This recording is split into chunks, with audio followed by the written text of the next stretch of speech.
कल अभी ज़्यादा कुछ शुरू नहीं हुआ, कल लिखवाए नहीं थे। हाँ, कल थोड़ा बहुत लिखवाए थे, ज़्यादा नहीं लिखवाए।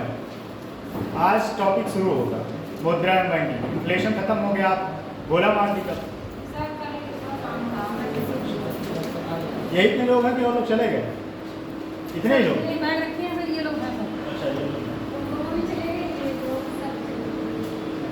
नहीं, 2-3 लोगों को मैं कंसिडर नहीं करता, मैं उन लोगों को मौका भी देता हूँ कि चले जाए।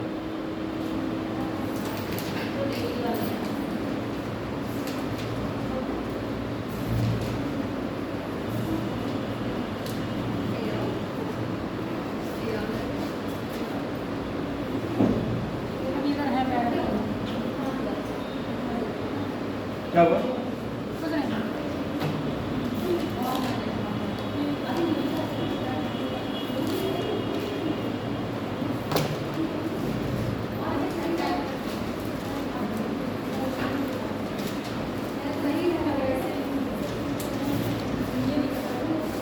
एक्चुअली क्या है, कुछ लोग ईगो के ले लिए हैं क्लास में, नुकसान कर रहे हैं अपना।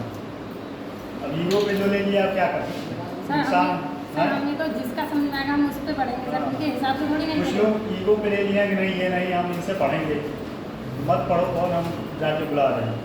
आप एक लोग पढ़ो, तब भी मैं पढ़ाऊँगा सबको उसी एनर्जी के साथ। आइए आइए,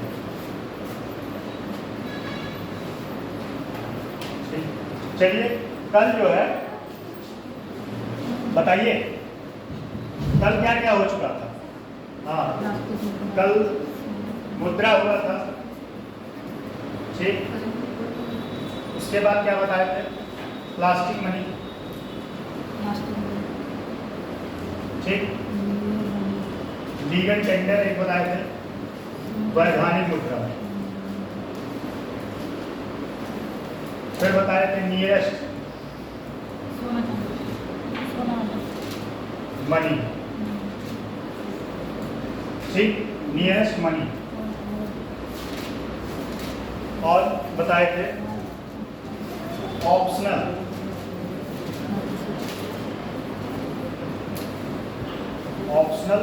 मनी।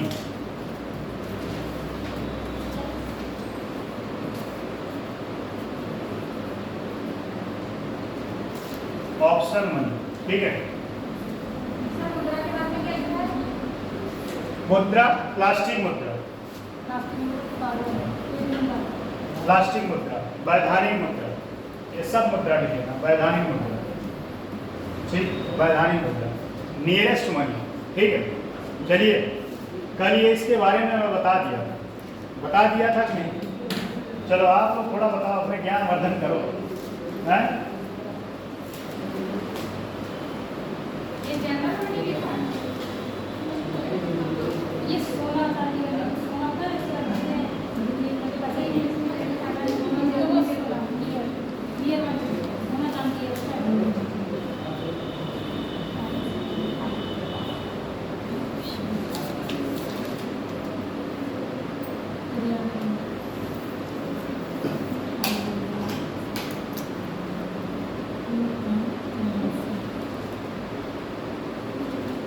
पहले क्लास में कितने लोग रहते हैं?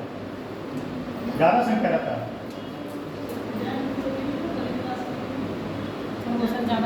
पहले क्लास में कितने लोग रहते हैं? आप लोग नहीं आते क्या पहले? आते तो हैं सर, हम लोग आते हैं। हम लोग सुबह से सर सारी क्लास लेते हैं। अच्छा, सुबह से? हाँ सर। हाँ हाँ, अच्छा। यही बच्चे होंगे। अच्छा, मेरे में 2-3 चले जाते हैं, 17-18 मेरे में बैठते होंगे। हाँ सर। एक्चुअली क्या है ना, कुछ लोगों को ईगो हर्ट हो गया है। हाँ?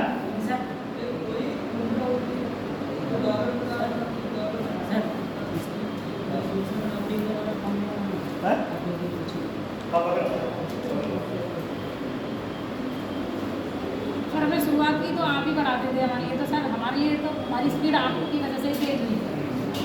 ऐसे ही हम लोगों का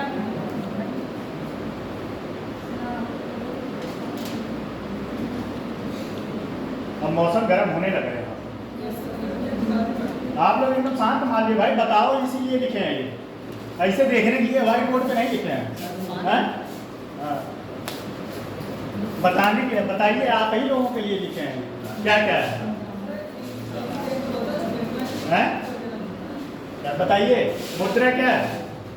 एक बहुत बड़े फिलोसफर ने एक स्टेटमेंट दिया था, मुद्रा वह है जो मुद्रा का कार्य करे। हैं?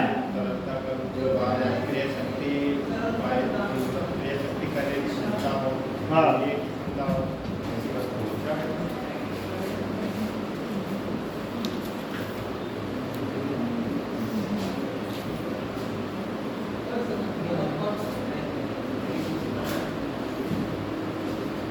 प्लास्टिक मुद्रा कौन कौन है, जल्दी बताओ। प्लास्टिक मुद्रा, प्लास्टिक मुद्रा कौन? एटीएम कार्ड, और बस एटीएम में कार्ड। हाँ। अच्छा, ई रुपी नाम सुने हो नहीं? क्या है? आरबीआई ने जारी किया है। कब किया है? हाँ, डिजिटल करेंसी कब जारी किया है? उसको भी लिख लेंगे, उसको भी लिख लेना एक में, ई रुपी।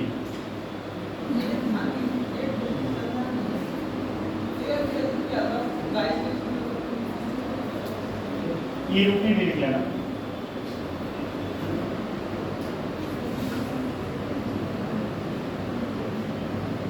और वैधानिक मुद्रा क्या है? वैधानिक मुद्रा करेंसी जैसे क्या? हाँ, आरबीआई के द्वारा सत्यापित किए गए। और एक बात और है, आप उसको लेने से मना नहीं कर सकते। अगर आप मना करते हैं तो आपके खिलाफ देशद्रोह का केस तक चलने लगेगा। ठीक है, ये पता है नहीं? एक और है, नियरेस्ट मनी, बताओ। नियरेस्ट मनी, नियरेस्ट मनी क्या है? सोना। सोना, ठीक, सोना चांदी। और ऑप्शनल मनी, ऑप्शनल मनी,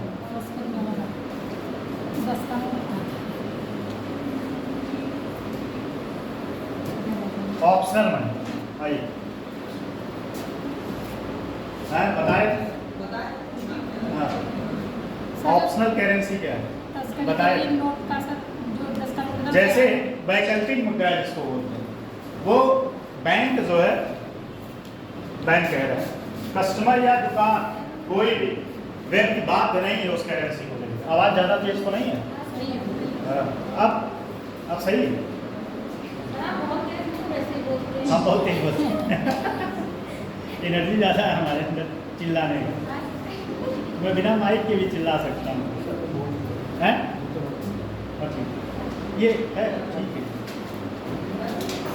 बताइए, ऑप्शनल मनी, ये सब जानते रहो, कम से कम ये तो पता रहे। वैकल्पिक मुद्रा, आप लोग मतलब गैस हो गए, बताओ वैकल्पिक मुद्रा क्या है? आप बताइए, वैकल्पिक मुद्रा क्या है? वैकल्पिक मुद्रा आप बताइए, वैकल्पिक मुद्रा क्या है? सलाम के आप बताइए, वैकल्पिक मुद्रा लास्ट करते कम से कम कोई रीजन नहीं है, आप बताइए।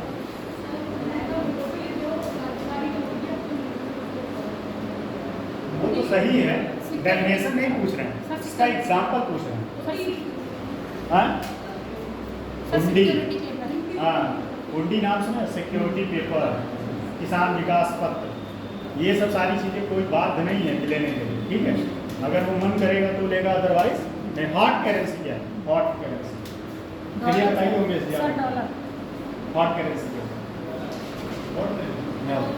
गर्म मुद्रा, गर्म मुद्रा क्या है?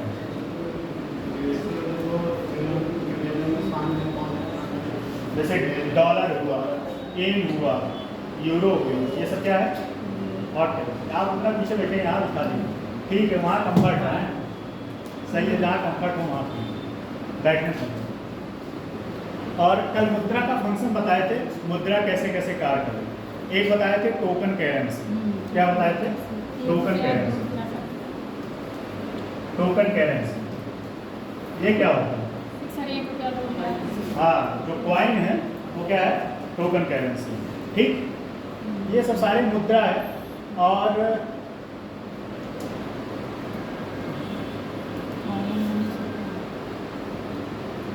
ऑप्शनल हो गया, ठीक, हार्ड करेंसी हो गया, वैधानिक मुद्रा, जितने मुद्रा है, प्लास्टिक हो गया। ये प्रीलिम्स में बहुत आया होगा, ध्यान दीजिएगा। प्लास्टिक मनी जो है प्रीलिम्स में बहुत बार आया होगा है। और नियरेस्ट मनी बता ही दिए। नियरेस्ट मनी में क्या है? नियरेस्ट मनी में गोल्ड है और सिल्वर है, ये सब क्या है? नियरेस्ट मनी, मतलब नजदीकी मुद्रा जिसको कर सकते। हाँ, एक और होता है कासन मनी। कासन मनी, कासन मनी। कासन मनी क्या होता है? ये जुर्माने की राशि होती है। और जुर्माने के बस मान लो किसी के FIR हो गया, कुछ भी हो गया, जो FIR के बदले में जो पैसा जुर्माना लगता है जमानत कराने के, या किसी भी जुर्माने की जो राशि होती है वह कासन मनी होता है। क्या होता है? कासन मनी। ये सब मुद्रा का बात समझ में आया कि नहीं? अब चलते हैं, कहानी तो अब शुरू होता है।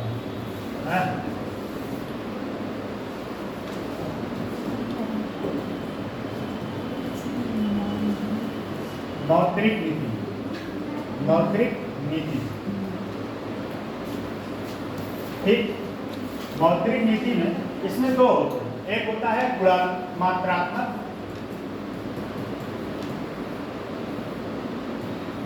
और एक होता है गुणात्मक।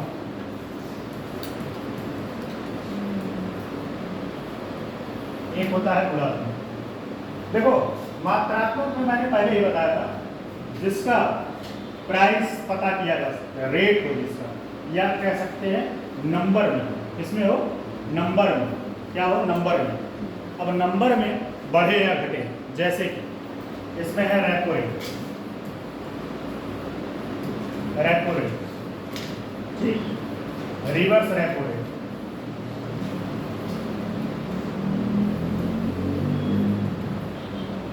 बैंक रेट,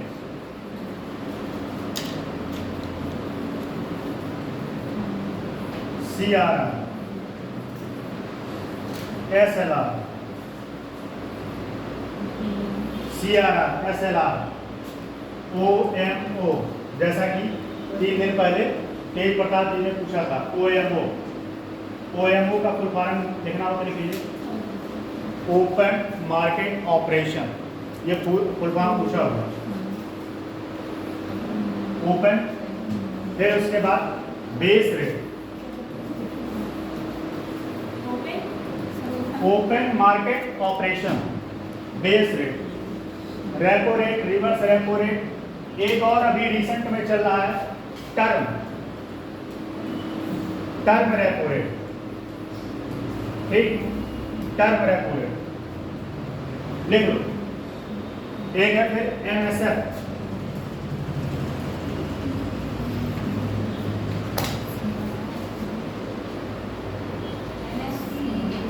MSF, ठीक, सबका लिख लो। एक एक करके मैं सारा समझाऊंगा, तो समझना दो। यहाँ दूध का दूध, पानी का पानी हो जाएगा जितना है। बैंक रेट, CRR, SLR, ठीक है, और रेपो रेट। अभी तक तो बैंक आप लोग पढ़ते आए होंगे क्या होता है CRR, क्या होता है SLR, बहुत सारे पता नहीं होगा, जैसे आपको पता होगा रेपो रेट क्या होता है, रिवर्स रेपो रेट क्या होता है, ठीक। आइए कहाँ गया होगा, ठीक है। तो क्या है ये सब? अब इसमें इंपॉर्टेंट ये है, ये सब सारे टूल्स जो क्या करता है, इन्फ्लेशन को कंट्रोल करने का तरीका है। किसका? इन्फ्लेशन को कंट्रोल करने का तरीका है। और एक चीज और, मार्केट में पैसे के फ्लो को बढ़ाने का भी तरीका है। मार्केट से पैसा सक करने का और फ्लो करने का। सक मतलब होता है सोखना, और फ्लो मतलब होता है बाहर देना, पैसे बाहर देना। ये सारे टूल्स हैं, इनके माध्यम से क्या करता है RBI, क्या करता है RBI, इन्हीं सबके माध्यम से मार्केट पर और आपके जेब पर क्या करता है RBI कंट्रोल करता है। अब एक एक चीज को समझते हैं।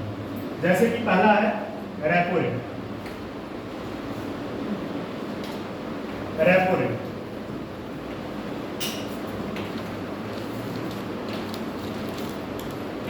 Repo rate. अच्छा एक चीज बताओ, ये रेपो रेट डिसाइड कौन करता है? आरबीआई। आरबीआई मतलब पता है क्या है? क्या रिजर्व बैंक ऑफ इंडिया।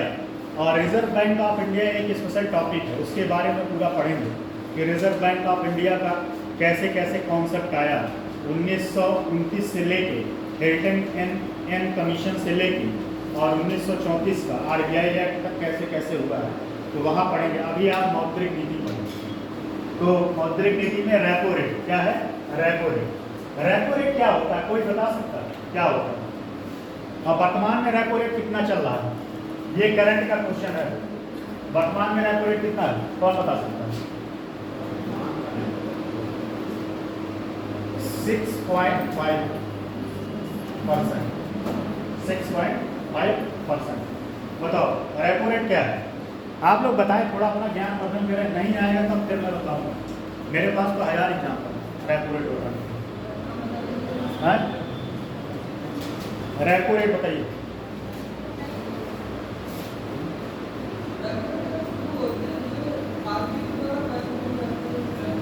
क्या आरबीआई द्वारा? देखो अब समझते हैं एक एक करके। देखो आप लोग बता दिया, मेरा पॉइंट है। रेपो रेट वह रेट होता है जिसपे बैंक जो है आरबीआई से, किससे? आरबीआई से पैसा लेता है। क्या लेता है? उधार लेता है। इससे बदले में उसको क्या देना पड़ता है? सिक्योरिटी पेपर देना पड़ता है। क्या देना पड़ता है? Security paper. अब ये कार्य क्यों करता है? ठीक है, रेपो रेट का कार्य क्या है? रेपो रेट क्यों लाता है? जब मार्केट में पैसा ज़्यादा हो, मार्केट में पैसा ज़्यादा हो तो आरबीआई क्या करता है? इस अपनी सिक्योरिटी पेपर होता है, खास समझिएगा। जब मार्केट में या बैंक को जब पैसे की ज़रूरत होगी, पैसे की ज़रूरत होगी, मान लो एसबीआई बैंक और एसबीआई को 1000 करोड़ रुपए 1000 करोड़ रुपए की ज़रूरत पड़ी, ठीक है, और 1000 करोड़ रुपए की ज़रूरत पड़ी, उसके पास पैसा है नहीं, तो किसके पास जाएगा? आपके पास तो जाएगा नहीं उधार मांगने, वो जाएगा किसके पास? आरबीआई के पास। और आरबीआई ऐसे फ्री में सबको बांटेगा नहीं, तो क्या करेगा? कहेगा आप अपना सिक्योरिटी पेपर दो, ठीक है, सिक्योरिटी पेपर दो। और इसको वन नाइट रेट भी बोलते हैं, वो एक दिन का उधार भी बोलते हैं, एक दिन का या एक रात का उधार क्या बोलते हैं? एक रात का। तो एसबीआई अगर मान लो 1000 करोड़ की जरूरत है, वह जाएगा आरबीआई के पास, आरबीआई से पैसा उधार लेगा, उसके बदले में आरबीआई कितना देगा? उसको ब्याज दर देगा।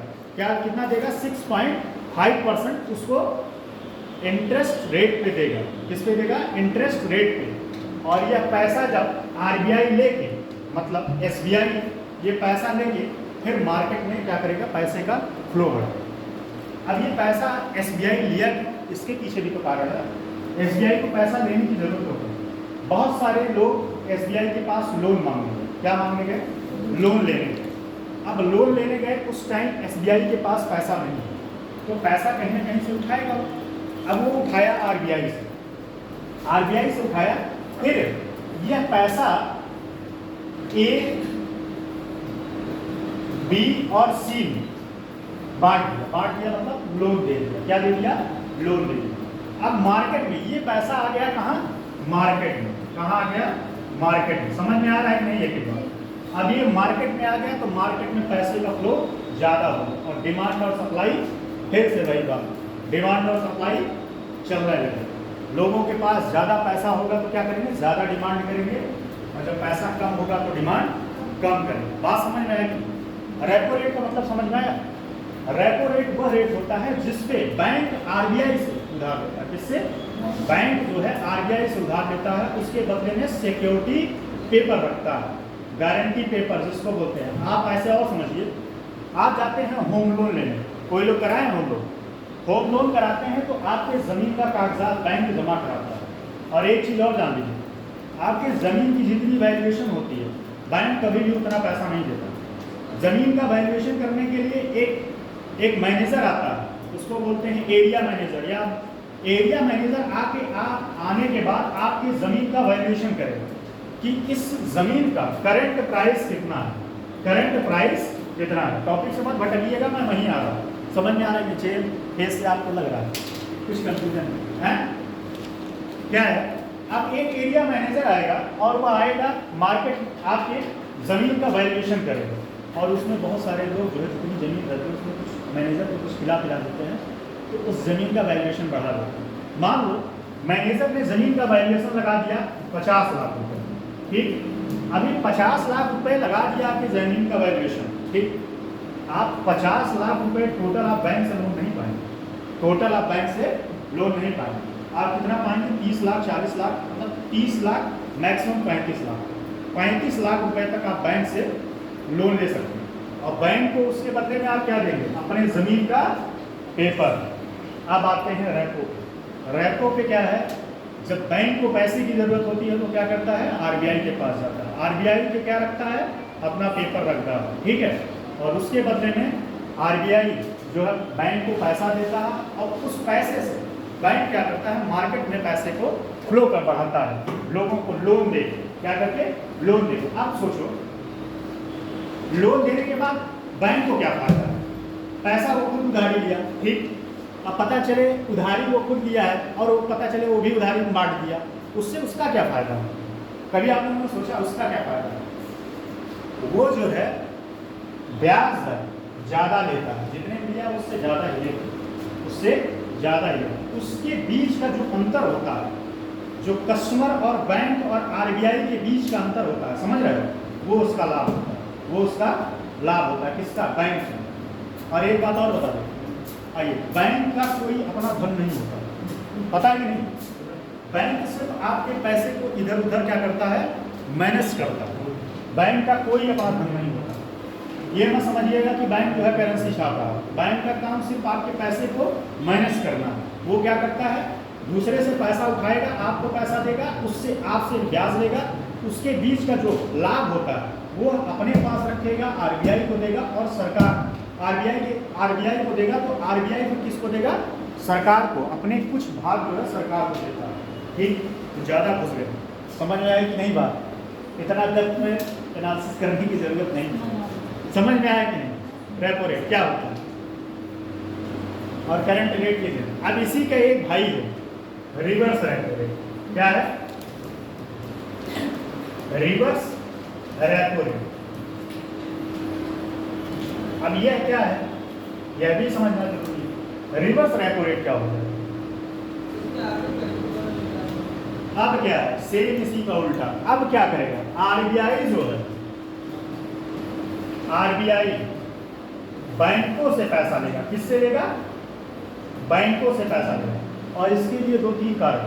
जैसे जब बैंकों के पास पैसा ज़्यादा आ जाता है तो क्या करता है? आरबीआई पैसे उन लोगों को शक करने लगता है, लेने लगता है, कि जिससे बैंक के पास जितना कम धन रहेगा वो लोन उतना ही कम देंगे। क्या देंगे? उतना ही कम देंगे। और जितना ज़्यादा रहेगा धन उतना ही ज़्यादा लोन देंगे, ठीक। और रिवर्स रेपो रेट जो है आपका 3.35 के आसपास है, 3.35। अब देखो, इसमें आरबीआई को तब भी फायदा है। अब ये आरबीआई जो है, आरबीआई के पास एक बैंक गया, मान लो बैंक ऑफ बड़ौदा। कौन गया? Bank of Baroda, BOB. Bank of Baroda गया किसके पास? आरबीआई के पास, कि मुझे कर्ज चाहिए। और दुर्भाग्य से ये कह सकते, समझने की बात है, आरबीआई के पास उस टाइम पैसा न था, लेकिन आरबीआई के पास पैसा रहता है। समझने की बात है, आरबीआई के पास अगर पैसा नहीं है, क्या है? आरबीआई के पास पैसा नहीं तो किसके पास जाएगा? जाएगा बैंक के पास। किसके पास जाएगा? बैंक के पास। और वह बैंक से वो पैसा उधार लेगा। मान लो बैंक ऑफ बड़ौदा को 2000 करोड़ रुपए की जरूरत होगी और 2000 करोड़ रुपए की जरूरत पड़ी, जबकि आरबीआई के पास 1000 करोड़ रुपए है, ठीक है। कितना है? 1000 करोड़। 1000 करोड़ रुपए की और जरूरत है उसको, वह जाएगा बैंक के पास और बैंक से 1000 करोड़ रुपए उधार लेगा। किस रेट पे? Reverse rate. बात समझ में आई? मतलब रेपो में क्या होगा? बैंक जो आरबीआई बैंक को उधार देता है, ठीक है, पैसा देता है, लेकिन रिवर्स रेपो में क्या होता है? आरबीआई बैंक से लेता है। अब उसमें उसका तब भी फायदा है ये लिया कितने पे है? 3.35 के आसपास, इतने ब्याज दर पे वो लिया है। ठीक है, बैंक से, किसी बैंक से, किससे ले लिया? मान लो ये ले लिया पीएनबी बैंक से, पीएनबी बैंक से पैसा उधार लिया, कौन? आरबीआई लिया 1000 करोड़, और देना किसको है? देना है बैंक ऑफ बड़ौदा को। बात समझना, देना है बैंक ऑफ बड़ौदा को। अब बैंक ऑफ बड़ौदा को देना है तो लिया किससे है? कितने रेट पे लिया है? 3.35 पे, 3.35 पे लिया है, लेकिन देगा कितने पे? रेपो रेट पे देगा। किस पे देगा? Repo rate. इस रेट, रेपो रेट और रिवर्स रेपो रेट के बीच का जो मार्जिन है वो किसको मिलेगा? आरबीआई। बात समझ में आएगी? कोई दिक्कत है? Repo rate, reverse repo rate में समझ में आया? एक बात और, कभी कभी क्या होता है कि आरबीआई ऐसे ही पैसा मार्केट से शक करने लगता है। शक करने लगता है क्या? कि ये सब प्राइस बढ़ा देगा, इसका बढ़ा देगा, इसका बढ़ा देगा, repo rate, reverse repo rate का जैसे ही बढ़ाएगा मार्केट में उधारी लेना कम होगा। स्वाभाविक सी बात है, ब्याज दर जब कम होगा तब आप ज़्यादा उधार लेंगे, कि ब्याज दर ज़्यादा होगा तब उधार लेंगे? कम होगा तब। ठीक है, तो इतनी बात समझ में आई कि नहीं? और क्या था? कहाँ गए? हाँ, तो आपका repo rate, reverse repo rate समझ में आ गया? समझ में आया कि नहीं? कोई दिक्कत? अब आते हैं बैंक रेट। इस पे बैंक रेट। और एक चीज और थोड़ा सा ध्यान दीजिए, रेपो रेट और reverse repo rate 60 term loan होता है। क्या होता है? 24 घंटे का ओवरनाइट लोन कर जाता है। इसका ओवरनाइट।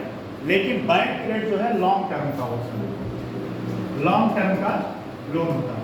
और बैंक रेट पे, ठीक है, बैंक रेट पे जब कोई बैंक आरबीआई से उधार लेता है तो लंबे समय के लिए लेता है। किसके लिए? लंबे समय के लिए लेता है, और वह 1 साल में हो सकता है या उससे ज़्यादा भी है। ये भी उधार क्या है? ये भी उधार, उधारी पैसा ये भी है, लेकिन यहाँ पे जो है लॉन्ग टर्म के लिए दिया जाता है, जबकि रेपो रेट और रिवर्स रेपो रेट में 60 टर्म के लिए दिया जाता है। इतनी बात समझ में आई कि नहीं? क्या आप दोनों लोग कुछ मंत्र में है? कुछ कंफ्यूजन हो रहा है? कुछ कंफ्यूजन हो रहा है? चलिए आप बताइए, रेपो रेट, रेपो रेट क्या है? रेपो रेट ध्यान दीजिएगा, पूरा फंक्शन मैंने बताया। रेपो रेट में बस एक बात अगर पूछना हो कि रेपो रेट में क्या करता है? आरबीआई से बैंक उधार कौन देता है? बस आरबीआई से पैसा बैंक को। इतनी बात समझ में आ रही थी? देखो कंफ्यूज मत होना, नहीं तो इधर उधर में सब हौच पौच हो जाएगा। है समझने की बात है, अगर समझ लिए तो बहुत आसान है, नहीं समझ पाए टेक्निकल वर्ड को तो फिर उसी में फंसे रह जाओ। फिर आता है बैंक रेट। बैंक रेट क्या होता है? लॉन्ग टर्म के लिए होता है। किसके लिए? लॉन्ग टर्म के लिए होता है। और बैंक रेट पे जब कोई बैंक बैंक रेट पे आरबीआई से उधार लेता है पैसा, तो दीर्घकाल या लंबे समय के लिए। इसके लिए लंबे समय के लिए होता है। लेकिन जब रेपो रेट और रिवर्स रेपो पे लेता है या देता है तो 60 टर्म होता है। बात समझ में? इसमें एक टेक्निकल पॉइंट ये है कि बैंक रेट में आपको अपना सिक्योरिटी पेपर नहीं रखना पड़ता। क्या नहीं रखना पड़ता? आपको गारंटी पेपर नहीं रखना पड़ता। ध्यान दीजिएगा, जबकि repo rate, reverse repo rate में रखना पड़ता है। इतनी बात समझ में आ रही है? बैंक रेट में नहीं रखना पड़ता है, जबकि repo rate, reverse repo rate में रखना पड़ता है। ठीक है, एक है बेस रेट। बेस रेट क्या होता है? अच्छा, बेस रेट के पहले एक और बता दें, पीएलआर जो बंद हो चुका है। पीएलआर होता है prime landing rate, prime landing rate. और यह जो है बैंक अपने सबसे पेटेंट कस्टमर को लोन देता है या पैसा देता है उधार। पीएलआर में क्या होता था? इसमें बहुत सारा जो है क्या होने लगा था? करप्शन होने लगा था। इसमें बैंक और कस्टमर, मतलब बैंक मैनेजर और कस्टमर आपस में वो क्या बोलते हैं उसको, बैठ के बात कर लेते थे। और इसमें बैंक के विवेक के ऊपर डिपेंड करता था कि वह कस्टमर को कितने % पे ब्याज देगा, कितने रेट ऑफ इंटरेस्ट पे ब्याज दे, मतलब पैसा दे, PLR लिख लो इसका फुल फॉर्म पूछा, प्राइम लैंडिंग रेट। तो प्राइम लैंडिंग रेट ये बंद हो चुका, इसमें इतना करप्शन होने लगा था कि ऐसे समझिए सिंपल बातों में, मान लो मैं कस्टमर हूँ, ठीक, मैं किसी बैंक के पास लोन लेने गया और मेरा बैंक जो क्रेडिट स्कोर है वो काफ़ी अच्छा चल रहा है, ठीक है, और वो अच्छा चल रहा है। मैं बैंक मैनेजर के पास गया और बैंक मैनेजर से बात किया कि सर आप जो है, वैसे अमूमन चल रहा है 6 या 7% ब्याज दर, कितना चल रहा है 6 या 7%, ध्यान दीजिएगा 6 या 7%। बैंक मैनेजर के पास में गया, वो बैंक मैनेजर या बैंक के ऊपर डिपेंड करता है। बैंक मैनेजर से मैंने कहा सर एक काम करिए, आप जो है हमें 4% पे ब्याज दे दीजिए, 4% पे दे दीजिए, 4% पे 1% पैसा आपको मिलेगा, 1%। अब इसमें करप्शन होना शुरू हो गया कि नहीं, 4% पे दिया तो 1% का जो पैसा था 5%, तभी तो उसको 1% फायदा ही हुआ, फायदा हुआ। तो 1% का पैसा वो बैंक मैनेजर, इस वजह से पहले जो है, एक बात ध्यान दें, पहले बैंक मैनेजर बहुत तेज़ी के साथ करोड़पति होते थे, बहुत तेज़ी के साथ, लेकिन अब वो सिलसिला खत्म हो गया। अब क्या है, सारा चीज़ डिजिटल हो गया। पैसे आपने लोन किसी, पहले जो है कागज़ पे होता था ज़्यादा चीज़, अब सारा चीज़ कौन लोन दिया है। और एक बात ध्यान दो, भविष्य में आपको तो कभी बनोगे, कोई बैंक मैनेजर अगर बन गया और लोन फंस गया, वो रिटायर होने के बाद उसकी रिकवरी हो जाएगी। बैंक मैनेजर की इसीलिए बड़ा रिस्की जॉब होता है। तो प्राइम लैंडिंग रेट पे क्या होता था कि बैंक अपने पेटेंट कस्टमर को लोन देता था, पेटेंट कस्टमर को वह बैंक के ऊपर स्वविवेक पे डिपेंड था कि वह कितने % पे ब्याज देता। इसी के लिए फिर आया बेस रेट। क्या आया, बेस रेट। समझिएगा, ये सब एक दूसरे से लिंक है, ठीक है, सब एक दूसरे से लिंक है, हर चीज़ किसी न किसी से अब पिछले वाले से लिंक है। अब बेस रेट क्या है, बेस रेट में RBI ने डिसाइड कर दिया, RBI ने डिसाइड कर दिया कि एक मिनिमम रेट के नीचे आप किसी कस्टमर को लोन नहीं दे सकते। अगर उसने डिसाइड कर दिया कि आप जो है 6% से नीचे आप किसी व्यक्ति को लोन नहीं दे सकते, 6% से नीचे आप लोन नहीं दे सकते, 6 से ऊपर आप दे सकते, 6 से ऊपर आप दे सकते। ये होता है बेस रेट। समझ में आई नहीं बात? तो क्या क्या पढ़े, repo rate, reverse repo rate, bank rate, PLR और बेस रेट। बताओ जरा बैंक रेट क्या होता है? दो टेक्निकल पॉइंट इसमें बताए हैं, क्या होता है? लॉन्ग टर्म, उसमें अपना सिक्योरिटी पेपर नहीं देना, ठीक है। और repo rate, reverse repo rate में देना पड़ता है। रेपो रेट में क्या है, रेपो रेट में कौन जाता है उधार लेने, कौन जाता है उधार लेने, जल्दी बताओ। रेपो रेट में अगर इतने आसान तरीके से समझ नहीं आ रहा तो यहाँ जो है क्या नाम है वो मुरनाल सराय को भी नहीं पढ़ा था, सच बता रहे और सच।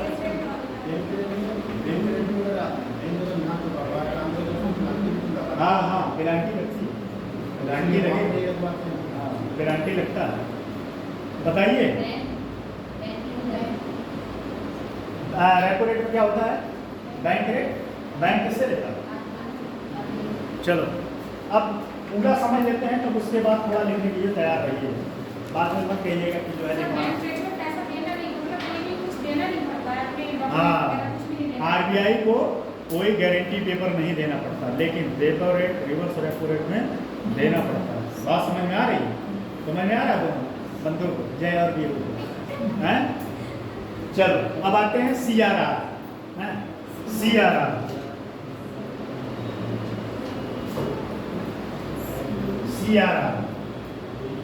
और जो इस समय कितना है कौन बता सकता है?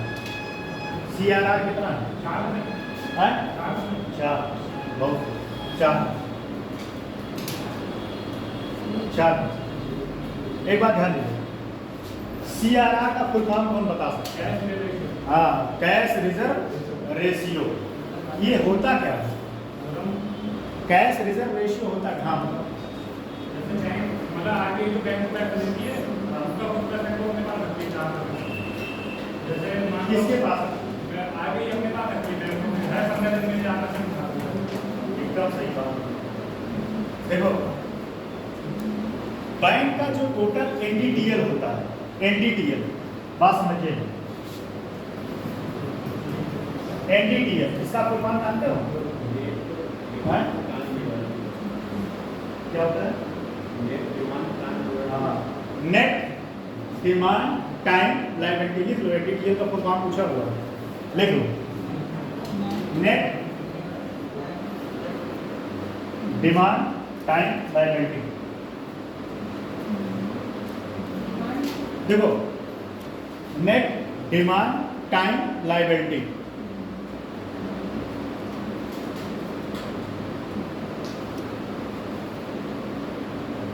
ठीक। अब समझो, जो NDTL होता है इसमें किस किस को जोड़ा जाता है?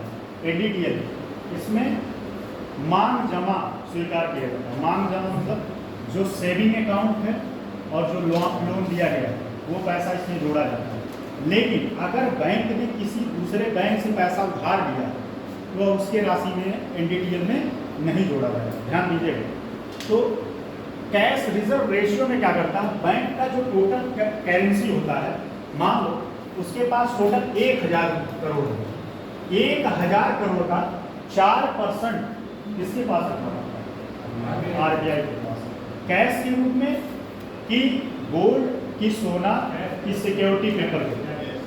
कैश के रूप में, जैसा कि नाम ही है इसका, कैश रिजर्व रेशियो है। इसी से नोट की वैल्यू पता चलती है वो कितने गुना काम करके आ रहा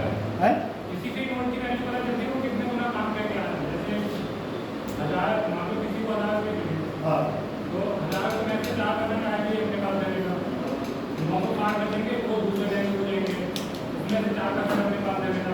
समझा रहे बात क्या है? देखो, होता क्या है कि 4% इसलिए रखता है कि मान लो कभी बैंकिंग सिस्टम दिवालिया हो जाए, उसके लिए बैंक ये RBI करता है। बात समझ में आई कि नहीं? अगर मान लो कभी दुर्भाग्यवश कोई बैंक दिवालिया हो और दिवालिया हो जाए तो 4% जो पैसा रखा हुआ है उसी पैसे से वो पैसा उस पैसे को वितरण किया जाएगा लोगों को। दिवालिया नहीं आता, दिवालिया मतलब करप्ट हो गया, बैंक करप्ट हो गया। बैंक करप्ट मतलब उसकी जो टोटल संपत्ति थी खत्म है, तो बैंक करप्ट हो गया तो मतलब उसके पास अब कुछ नहीं है। कभी कभी आप लोग देखते होंगे बहुत सारे लोग कि पैसा लोन ले लेते हैं, लोन लेने के बाद अपने आप को दिवालिया घोषित कर देते हैं, सारी संपत्ति दूसरे के ऊपर ट्रांसफर करते हैं। अगर मान लो उसका लड़का है या बीवी है, कोई भी दूसरे का, इसमें देखो आप लोगों को एक ट्रिक बता दूँ, कभी करना मत, लेकिन मैं बता रहा हूँ। देखो करना क्या, अगर मान लो बैंक से लोन लिए, ठीक, और दिवालिया अपने आप को घोषित करना ये है कि एक छोटे से न्यूज़पेपर में निकलवा के बस कटिंग में रख लो कि मेरे पास कुछ नहीं, मेरे माँ बाप से मेरा कोई ताल्लुकात नहीं है और मैं एकदम दिवालिया हूँ, वो कटिंग रखो। और जब बैंक पैसा मांगने आए कह दो मैं दिवालिया हूँ, मैंने बहुत पहले ही पेपर में दे चुका हूँ। अब बैंक पैसा कहाँ से दे? भाई कोई अच्छी संपत्ति होनी चाहिए आपकी ना, आपके नाम कुछ है ही नहीं, आपका जान तो लेगा नहीं, क्या करेगा? बहुत करेगा, जेल में डाल देगा। बहुत सारे नीरव मोदी हुए, बहुत सारे लोग पैसा देके फरार हो गए, क्या हो रहा है? कुछ हो रहा है? तो कहने का मतलब ये है कि जो CRR होता है 4% आपको कैश के रूप में RBI के पास रखना रहता है। किसके पास? RBI के पास रखना रहता है, RBI के पास पैसा रखना पड़ता है, पैसा। और एक बात ध्यान दीजिए, ये जो 4% का पैसा रखा हुआ है इसके बदले में आपको ब्याज नहीं मिलता। हाँ, ये टेक्निकल पॉइंट है। क्या है? ब्याज नहीं मिलता, ये बात ध्यान दीजिएगा।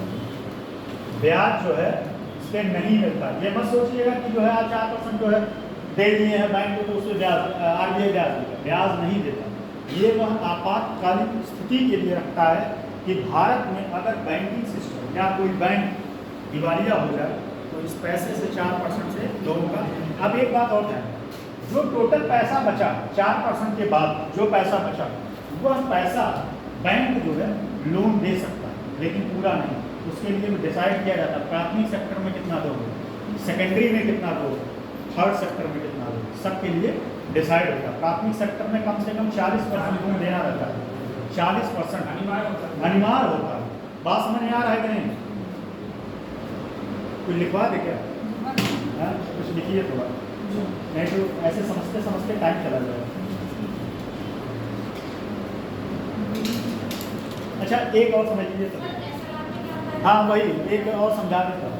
SLR भी समझाता हूँ। हाँ, इसको बोलते हैं वैधानिक तरलता अनुपात। क्या बोलते हैं? या इंग्लिश में इसका वर्ड बहुत टफ है इसको बोलना बहुत टफ है, गूगल कर लेना है, उसके बाद में सारे को बता देगा। उसके बाद L का लिक्विडिटी, R का मतलब रेट, ठीक है, रेशियो। तो इसका थोड़ा सा गूगल कर लेना है, बहुत टफ वर्ड है और वो वर्ड बोलना ही बहुत कठिन है ना। वैधानिक, वैधानिक का इंग्लिश कौन बोल सकता है बताओ, कौन बोल सकता है? हाँ, स्टैचुरी, ठीक है। ये क्या होता है ये मुझे भी पता था कि, लेकिन एक्चुअली ये वर्ड होता है, ठीक है। तो अब देखो यहाँ SLR में क्या होता है। SLR वर्तमान में कितना है कौन बता सकता है, कितना %? 18%। कितना है? 18%। अब यहाँ एक चीज ध्यान दें, SLR में पैसा कहाँ रखना रहता है, और इसमें 3 चीज होता है। एक तो होता है प्रतिभूति, फिर गोल्ड, फिर उसके बाद नगद। इन तीनों के फॉर्मेट में आपको पैसा रखना रहता है। और किसके पास? बैंक अपने स्वयं के पास। किसके पास है? हाँ हाँ, बॉन्ड इंग्लिश को बोलते हैं, उसको इंग्लिश में बॉन्ड बोलते हैं बस, और क्या। तो ये पैसा जो है बैंक अपने पास, किसके पास? बैंक स्वयं के पास रखता है। किसके पास? अपने पास, ना कि RBI के पास। समझ आएगी? CRR SLR में बस इतना माइनर सा अंतर है कि CRR कैश रिजर्व रेशियो, ये कैश में पैसा होता है जो RBI को देना होता है। SLR में क्या होता है, जो प्रतिभूति, गोल्ड और नगद होता है, ये क्या होता है बैंक अपने पास स्वयं। समझ में आई कि नहीं? और इन सबसे देखो मार्केट का मतलब क्या है, इन सब में मार्केट का क्या प्रभाव पड़ता है। ये सारे इंस्ट्रूमेंट जो है मार्केट को जो है डिमांड और सप्लाई कंट्रोल करते हैं। जैसे जैसे बढ़ेगा वैसे डिमांड कम होगा, जैसे अगर रेशियो बढ़ना शुरू होगा तो मार्केट से पैसा फ्लो कम हो जाएगा, पैसा कम हो जाएगा, और जैसे घटेगा मार्केट में पैसा बढ़ जाएगा। अगर बैंक रेट कम है तो क्या होगा, लोग ज़्यादा उधार लेंगे, और बैंक रेट ज़्यादा है तो लोग उधार कम लेंगे। समझ में आई कि नहीं बात? लिखिए जरा थोड़ा फीडबैक बोला करिए कि हाँ लगता है पढ़ने पड़ रहा है।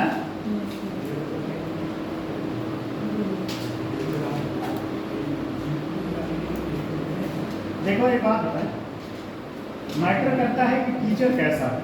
सब्जेक्ट कोई भी इंटरेस्टिंग हो सकता है, लेकिन डिपेंड करता है कि टीचर कैसा है, उसको पढ़ाने का टेक्निक कैसा है उसका। वैसे मैं अपने आप को बहुत को नहीं मानता, हाँ थोड़ा बहुत तो ज्ञान है ही है, इतने बड़े ज्ञान नहीं है। जिसको नॉलेज होती है वो ऐसा ही कहता है, मुझे कुछ नहीं आता है। नहीं इतना नहीं पूछा। चलो देखो देखो मौद्रिक नीतियाँ, मौद्रिक नीतियाँ लिखिएगा, मौद्रिक नीतियाँ। ये टॉपिक बहुत, एक बात और ध्यान से सुन लीजिए, जितने लोग क्लास में हैं ये आप लोगों की रिस्पॉन्सिबिलिटी है, कान खोल के सुन लो कि अगर ये गोला मारे एक भी टॉपिक तो हम अगले टॉपिक को समझा नहीं पाएंगे। इसके बाद फिर मत कहिएगा कि हम समझा नहीं पाएंगे, क्योंकि हर एक टॉपिक एक दूसरे से लिंक है, ठीक है। तो इस टॉपिक में तो एकदम गोला मत मारिए। 2-3 टॉपिक ऐसे हैं जिसमें गोला मत मारिए। गोला मतलब कि बंक करना, ठीक है। हाँ 2-3 क्लास देखो, 2-3 टॉपिक ऐसे हैं कि जिसमें आप मत छोड़िएगा। उसके बाद अगर टॉपिक में गैप भी कर देते हैं तो उसका लिंक दूसरे वाले से नहीं। और जैसे जो इन्फ्लेशन समझा हुआ उसी को repo rate, reverse repo rate, ये सारा फंक्शन समझ में आएगा। और जिसको नहीं समझ में आया, इन्फ्लेशन नहीं पढ़ा, वो समझ नहीं पाएगा। अरे आप पढ़िए, 10 बार पढ़िए, मैं पढ़ाने तैयार हूँ, ठीक है। तो आप जो है फोकस करिएगा कि क्लास मिस ना करिए, ठीक। जैसे आपको चीज़ें समझ, इसके बाद फिर मैं पढ़ाऊँगा RBI। अब RBI आने के पीछे क्या कारण था, RBI क्यों आया, बैंकों का नेशनलाइजेशन क्यों किया गया, राष्ट्रीयकरण क्यों किया गया, सब चीज़ के पीछे लॉजिक है। अगर आप लॉजिक समझ गए तो सब्जेक्ट इंटरेस्टिंग है, अगर आप रटने के पीछे गए तो सब्जेक्ट बोरिंग है। ठीक है, अब मेरा प्रयास यही रहता है कि मैं रटाऊं। मौद्रिक नीतियां देखो, मौद्रिक नीतियां, सच बता रहा हूं मैं, जो लोग क्लास बंद कर रहे हैं वो उन लोगों का दुर्भाग्य है, कसम से मैं बता रहा हूँ, कसम से बता रहा हूँ, दुर्भाग्य है। नहीं तो इतना आसान तरीके से समझना बड़ा मुश्किल काम है। आप किसी जो मार्केट में सबसे आसान किताब होगी ना, उसको उठा के आप पढ़ लेना इकोनॉमिक्स, फिर समझ में आएगा कि इकोनॉमिक्स क्या है। और जब आप कॉन्सेप्ट सब समझे रहेंगे, टॉपिक पढ़ेंगे, आपके दिमाग में सब घुस जाएगा। अच्छा, बैंक रेट ये होता है, रेपो रेट ये होता है, इन्फ्लेशन ये होता है, मार्केट में इन्फ्लेशन आ गया तुरंत आपका दिमाग ट्रैक करेगा, इसका मतलब अब RBI जो है रेपो रेट और रिवर्स रेपो रेट और बैंक रेट बढ़ाने वाला है, तुरंत आपका माइंड क्लिक करेगा जब इन्फ्लेशन आए।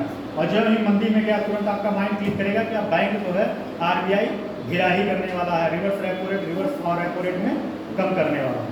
तो ये सब सारी बातें आप लिंक कर पाओगे।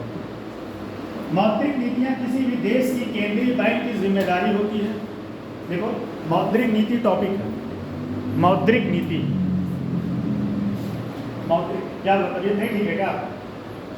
नींद आए, इतना एनर्जी के साथ चिल्ला रहा हूँ, उसके बाद मेरे नींद आए तो ये हमारे लिए शर्म की बात है, दुख की बात है। हाँ, याद को हम एंटरटेन नहीं कर पा रहे। मौद्रिक नीतियाँ, मॉनेटरी पॉलिसी, मॉनेटरी पॉलिसी, यहाँ हम भूख भगाते इस क्लास में और नींद की बात है, मुझे झाड़ने भी आता है। अरे मजाक कर रहे, पंडित का मतलब ये नहीं है। मौद्रिक नीतियाँ किसी भी देश की केंद्रीय बैंक की जिम्मेदारी होती है। मौद्रिक नीतियाँ, मौद्रिक नीतियाँ किसी भी देश के, मौद्रिक नीतियाँ किसी भी देश की केंद्रीय बैंक की जिम्मेदारी होती है। भारत में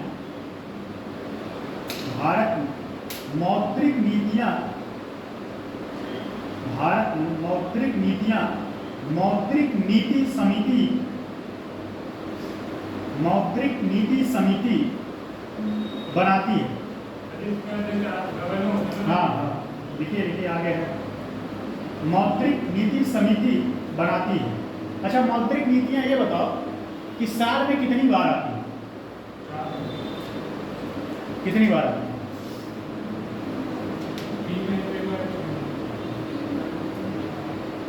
हर तिमाही पे आता है, हर तिमाही 3 महीने पर मौद्रिक नीतियाँ सरकार जो है अपना पेश करती है। और repo rate, reverse repo rate हर 3 महीने पे जो है बढ़ता घटता है, कभी कभी नहीं भी बढ़ता घटता है, सेम छोड़ देते हैं। वो तो डिपेंड करता है कि मार्केट को किस चीज़ की क्या ज़रूरत है। अगर उनको लग रहा है कि मार्केट में पैसा ज़्यादा हो गया तो बढ़ा दें, लग रहा है कि मार्केट में पैसा कम है और अभी हमें जो है आर्थिक प्रोत्साहन और देने की ज़रूरत है जिससे देश विकास करे, तो उनको वहीं पे वहीं छोड़ दें। मौद्रिक नीतियाँ मौद्रिक नीति समिति बनाती है, जिसका नेतृत्व RBI के गवर्नर करते हैं। RBI में टोटल कितने सदस्य होते हैं, कोई बता सकते हैं? मतलब जैसे RBI का जो होता है, हाँ, वैसे जो है एक गवर्नर और 4 डिप्टी गवर्नर, एक गवर्नर और 4 डिप्टी गवर्नर। ज़्यादा से ज़्यादा जो भी नियम कानून, जो भी चीज़ें फैसला लेना है, यही लोग लेते हैं। तो देखो, इसका नेतृत्व RBI के गवर्नर करते हैं। मौद्रिक नीतियों के माध्यम से एक देश की अर्थव्यवस्था में, मौद्रिक नीतियों के माध्यम से एक देश की अर्थव्यवस्था में मुद्रा के प्रवाह, एक देश की अर्थव्यवस्था में मुद्रा के प्रवाह को नियंत्रित किया जाता है, नियंत्रित किया जाता है। यदि अर्थव्यवस्था में मुद्रा का प्रवाह, यदि अर्थव्यवस्था में मुद्रा का प्रवाह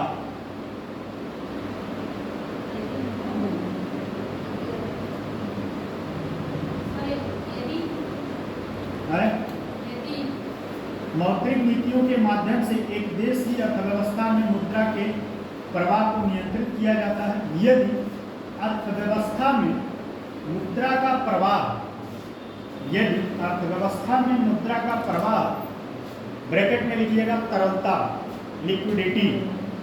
अब बहुत लोग ना समझ पाए तो उसमें पैसा लिख लो, पैसा है, मैं पता चले लिक्विडिटी मतलब समझी ना पाओ। द्रव क्या है? द्रव समझिए पानी है, द्रव मतलब पानी नहीं होता। हर चीज़ का अलग अलग, जैसे बताए थे ना, सांस और सांस दोनों में थोड़ा सा अंतर है।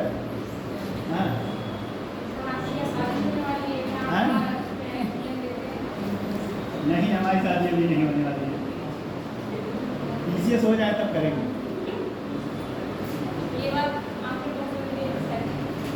पीसीएस हो जाए उसके बाद करेंगे, क्या होगा है? तरलता ज़्यादा हो, तरलता ज़्यादा हो तब,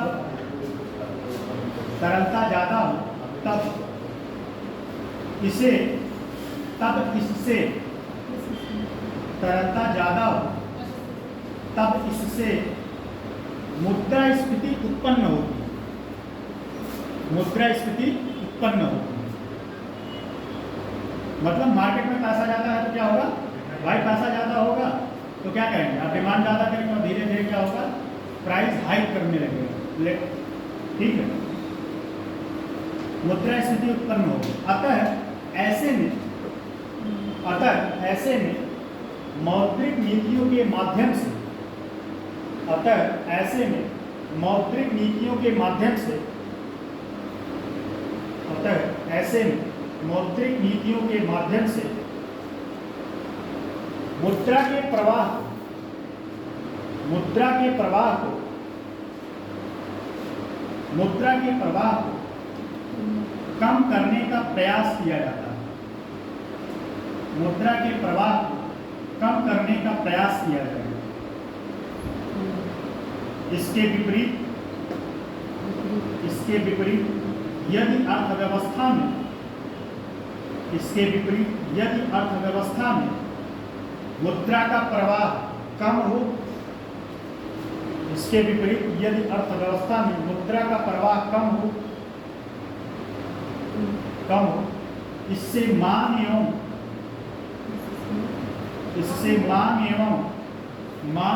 एवं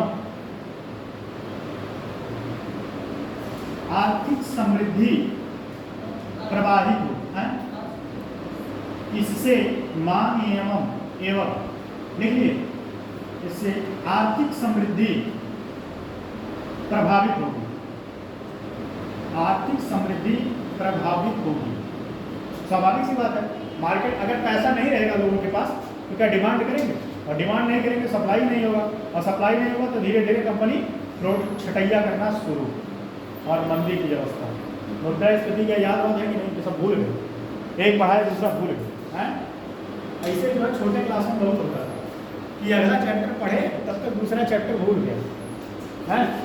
होता था कि नहीं एकेडमिक में कि एक चैप्टर पढ़े दूसरा चैप्टर भूल गया। इसीलिए जो है टीचर क्या करता था, हर दूसरे दिन पे टेस्ट लेता था या सुनता था कि कल आपको चैप्टर 2 सुनाना है। अब रात भर रट्टा लगाते थे सब लोग हैं। तो हम भी किया करें क्या, 5 मिनट पहले आके जो है, आप लोग आते नहीं, अच्छा आप लोग करते हो, क्लास नहीं छूटा, मैं सोचता हूँ 5 मिनट आके पहले जो आप लोगों का रिवीजन करवा दो। सुबह वाले सब लेट करवा देते हैं, जितनी देर बातें करेंगे बंद कर देते हैं, सब फिर चालू कर देते हैं, तो इसलिए बोला करो ना कि क्लास चल रहा है, चलने दो फ्लो। ये सब क्लास का ही पहलू है। देखो एक बात बताएं, कोई भी व्यक्ति कंटिन्यू एक माइंड का एक वो होता है, किसी भी व्यक्ति का माइंड 45 मिनट से ज़्यादा लगातार नहीं चल सकता, पता है, फोकस। और मैं इसलिए इधर उधर की बातें करता हूँ, फिर से आपका दिमाग रीसेट हो, फिर से आप टॉपिक पे आ जाए। ये सब क्लास का ही मतलब बातें हैं, ऐसा नहीं है कि क्लास से अलग। तो क्या है, कहाँ तक पूछता हूँ? आर्थिक समृद्धि प्रभावित हो। अतः ऐसे में मौद्रिक नीतियों के माध्यम से, अतः ऐसे में मौद्रिक नीतियों के माध्यम से,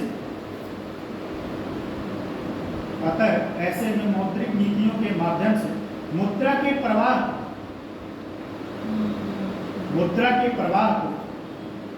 बढ़ाने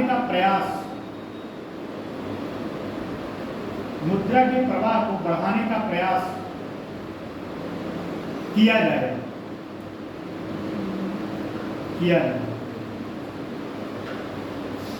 ठीक है, चलिए आगे लिखिएगा। मौद्रिक नीतियों का उपकरण, इंस्ट्रूमेंट, मौद्रिक नीतियों का उपकरण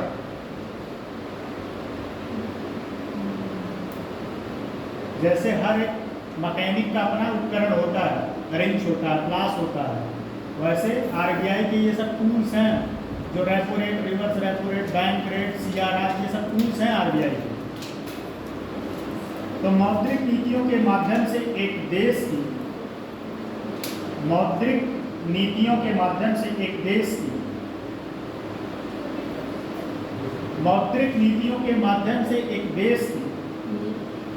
केंद्रीय बैंक अर्थव्यवस्था में अतिरिक्त धनराशि प्रवाहित करती है अथवा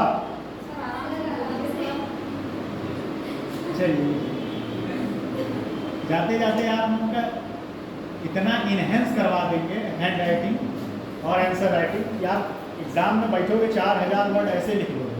4000 वर्ड पता है कि नहीं? 4000 वर्ड लिखना रहता है एक पेपर में, दोनों पेपर मिला के 8000 वर्ड एक दिन में लिखना रहेगा और 2 मीटिंग में पेपर होता है। अब ये आप लोग सोच लो कैसे किसी स्पीड से लिखोगे। यहाँ मुश्किल मान के चलो 20 की स्पीड में नहीं होती है। हो गया? केंद्रीय बैंक अब पीछे हो गई आप। केंद्रीय बैंक अर्थव्यवस्था में अतिरिक्त धन, केंद्रीय बैंक अर्थव्यवस्था से केंद्रीय बैंक अतिरिक्त से बोला था धनराशि प्रवाहित एक वर्ड सुन लीजिए। मौद्रिक नीतियों के माध्यम से एक देश की केंद्रीय बैंक अर्थव्यवस्था में अतिरिक्त धनराशि प्रवाहित करती है अथवा अर्थव्यवस्था से अतिरिक्त धनराशि सोख लेती है अथवा अर्थव्यवस्था से अतिरिक्त धनराशि सोख लेती है। ऐसा करने के उद्देश्य से केंद्रीय बैंक जिन उपकरणों का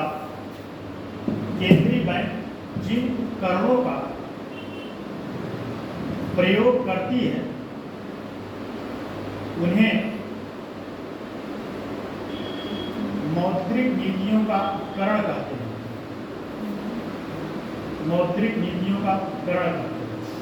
यह 2 प्रकार की होती है। मौद्रिक नीतियों का क्या बोल छूट गया क्या? इतना आराम से बोले भाई, कहाँ छूट गया बताओ, फिर से बोल दो। कहाँ से छूटा?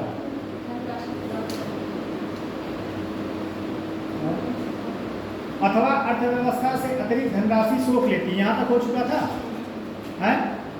यहाँ तक हो चुका था ना? ऐसा करने के उद्देश्य से केंद्रीय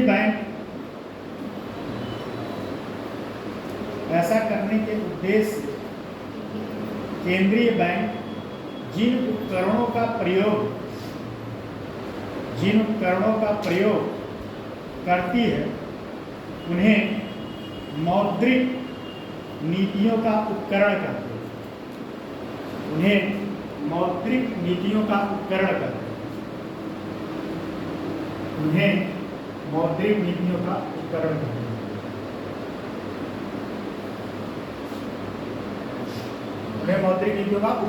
हैं। यह 2 प्रकार का होता है। मतलब लिखो, ऐसे लिखो, इन उपकरणों को इन उपकरणों को दो प्रमुख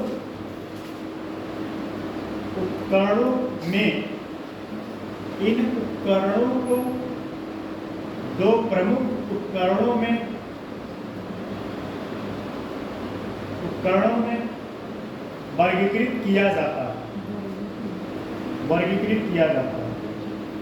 अब दोनों का नाम क्या है? एक है मात्रात्मक, एक है गुणात्मक। लिखो, एक है मात्रात्मक, एक है गुणात्मक। तो मात्रात्मक में ध्यान देना, ये सब सारी चीजें जो रिक्वायर्ड है लिख लो। एक कहीं नोट में लिख लो क्या क्या है मात्रात्मक। लिखो CRR, कहीं लिख लो मात्रात्मक नोट बना। ये पूछा हुआ है कि क्वांटिटेटिव इंस्ट्रूमेंट RBI के कौन से हैं, प्रीलिम्स में आया हुआ क्वेश्चन। CRR इसको बोलते हैं नकद आरक्षी अनुपात, संविधिक तरलता अनुपात, यह SLR। खुली बाजार की प्रक्रिया OMO, खुली बाजार की प्रक्रिया OMO। बैंक दर, bank rate, repo rate, reverse repo rate,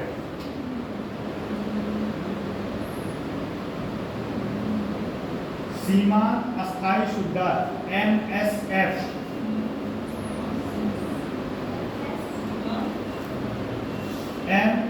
सीमा अस्थायी शुद्ध दर MSF।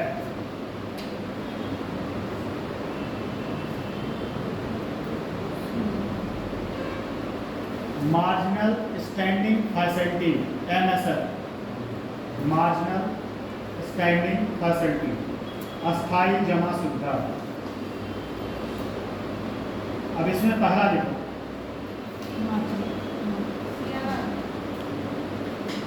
पहला थक गया क्या है?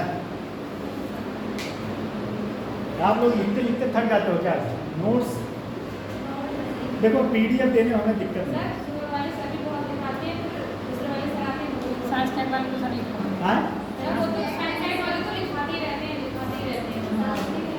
समझाते नहीं साइंस टेक,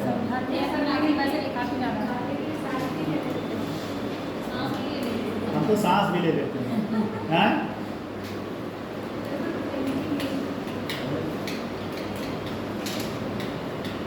चलो देखो, जीवन में दुख है, सबके दुख है।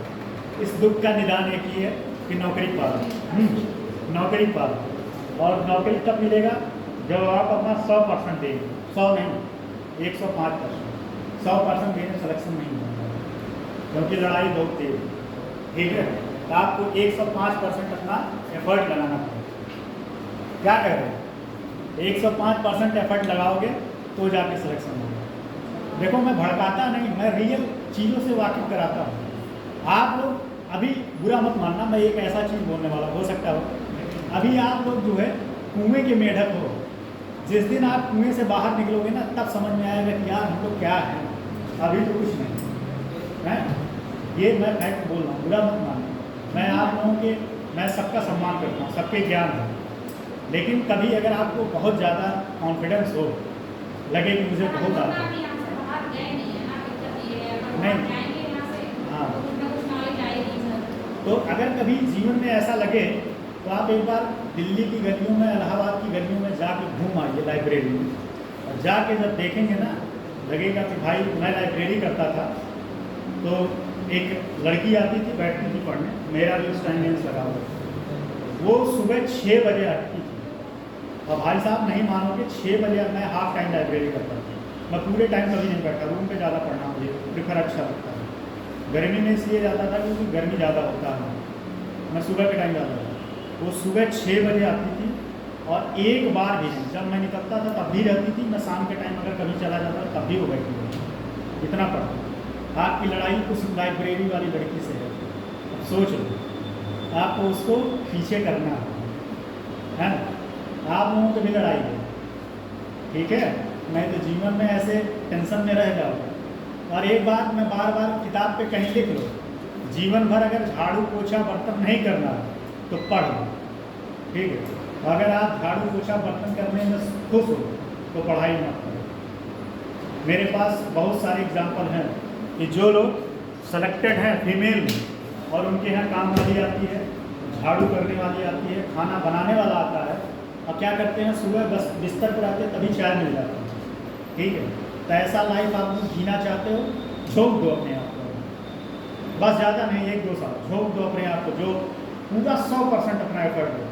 होगा नहीं होगा ये आपके हाथ में, मेरे हाथ में क्या है कि अपने आप को पूरा 100% देना, तो लगा दो एक बार 100% अपने आप को। और जब नहीं होगा तो कुछ ना कुछ तो होगा ही। अब ये नहीं कहेंगे कि तजुर्बा होगा, ठीक है, क्योंकि हर जगह तजुर्बा भी काम नहीं आता है। इतना ज्ञान वाली बातें बोल दी फालतू, मुझे लगता है कभी कभी वो फालतू की बातें बोल देता हूँ, हैं? ये बात सच में आप किताब पे लिख लीजिए कहीं भी कि, और लड़के लोग कि मुझे दिल्ली बम्बई जाके 10 से 12 लेबर का काम नहीं करना, कंपनी किसी मालिक का बात नहीं सुनना, सब लोग लिख लो। लड़कियां भी लिख लें कि मुझे झाड़ू पोछा बर्तन नहीं करना है जीवन में। अगर ये नहीं करना नहीं हो तो अपने रूम में चिपका लो कि मुझे झाड़ू पोछा बर्तन नहीं करना है। और जब ये आप देखोगे ना तब लगेगा नहीं भाई मुझे नहीं करना, सच में मुझे सिर्फ और सिर्फ नौकरी लेना।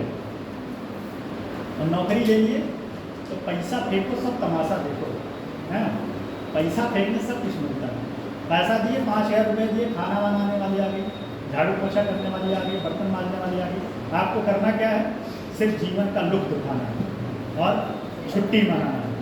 इधर उधर जा, शिमला, मसूरी, नागालैंड नहीं, मेघालय, ठीक है। तो चलो लिखो CRR। मेरी बातों को थोड़ा सा सीरियस लेके आप गौर किया करो इस बार, सही बता। आप कभी अपने दोस्त से पूछिएगा, फीमेल के लिए मैं आप लोगों के लिए और कह रहा हूँ, मैं इसलिए एम्फसाइज करता हूँ कि आप लोगों का जीवन सुधर जाए।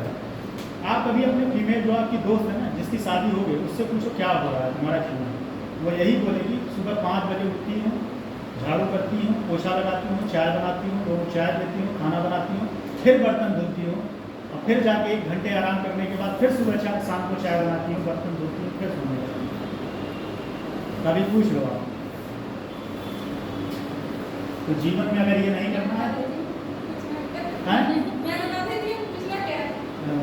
तो आप देखिए ये सब सारी चीज़ें ये नहीं करना है तो झोंक दो अपने आप। रात में टाइम मिले, दिन में टाइम मिले, जब भी मिले पढ़ो, बस पागलों की तरह पढ़ो। जैसे पागल नहीं होता कि उनको अपने धुन में मस्त रहे, पागलों की तरह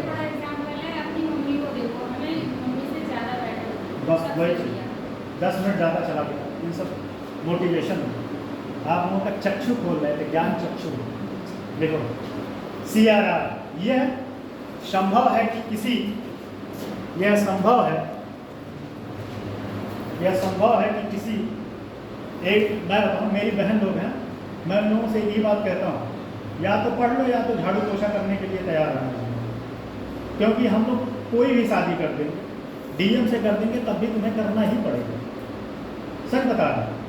तो उन लोगों को बस मैं एक ही बात बोलता हूँ अपने बहनों को कि या तो पढ़ लो या तो झाड़ू पोछा करने के लिए तैयार हो जीवन में। और उन लोगों को समझ में आता है कि नहीं पढ़ना है, झाड़ू पोछा नहीं करना है।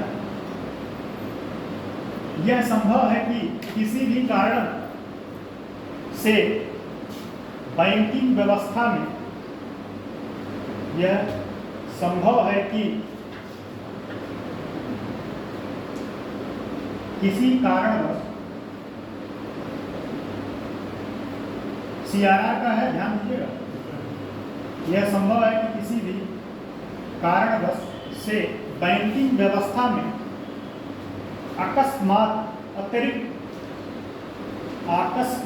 सडनली अतिरिक्त जमा राशि आ जाए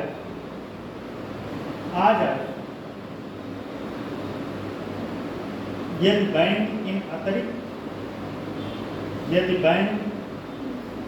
अतिरिक्त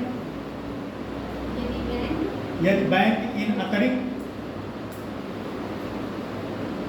जमा राशि को ऋण के रूप में जमा राशि आ जाए, ठीक है, यदि बैंक इस अतिरिक्त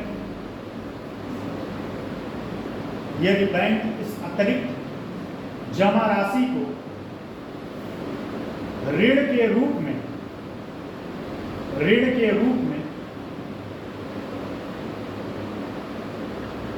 उपलब्ध कराने लगे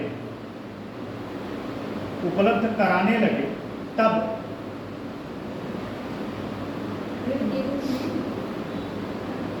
ऋण के रूप में उपलब्ध कराने लगे तब बैंकिंग व्यवस्था में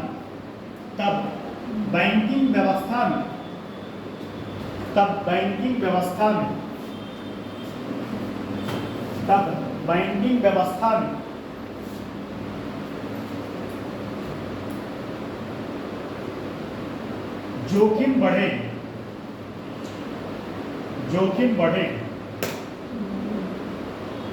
अतः इस अतिरिक्त धनराशि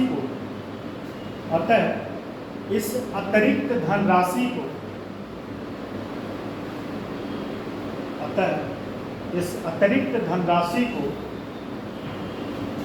अब स्लो बोल रहे हैं ना, अतिरिक्त धनराशि को सोखने या ब्रैकेट में लिख लेना शक करना। शक वो वाला शक नहीं कि वहां मत पहुंच जाना, शक करना, ठीक है। जीवन में शक बहुत खराब चीज है, तो शक करना। एक मिनट, शक कर धनराशि को सोखने के लिए या शक करने के लिए एक निश्चित समय से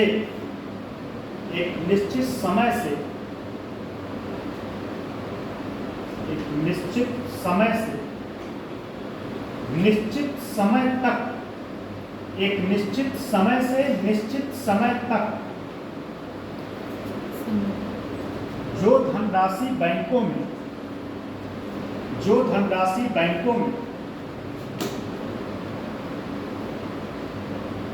जमा राशि के रूप में आई है,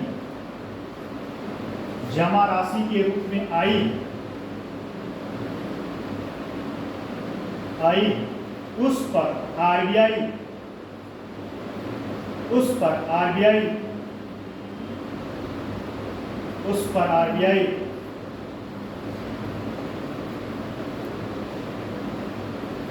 अस्थायी रूप से सीआरआर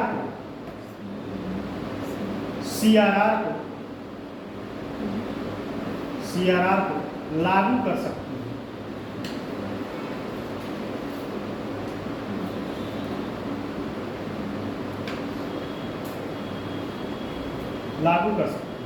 ठीक, बढ़े हुए दर पर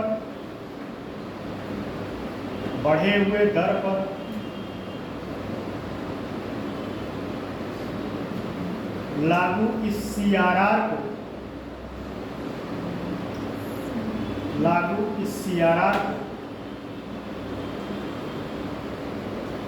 इंक्रीमेंटल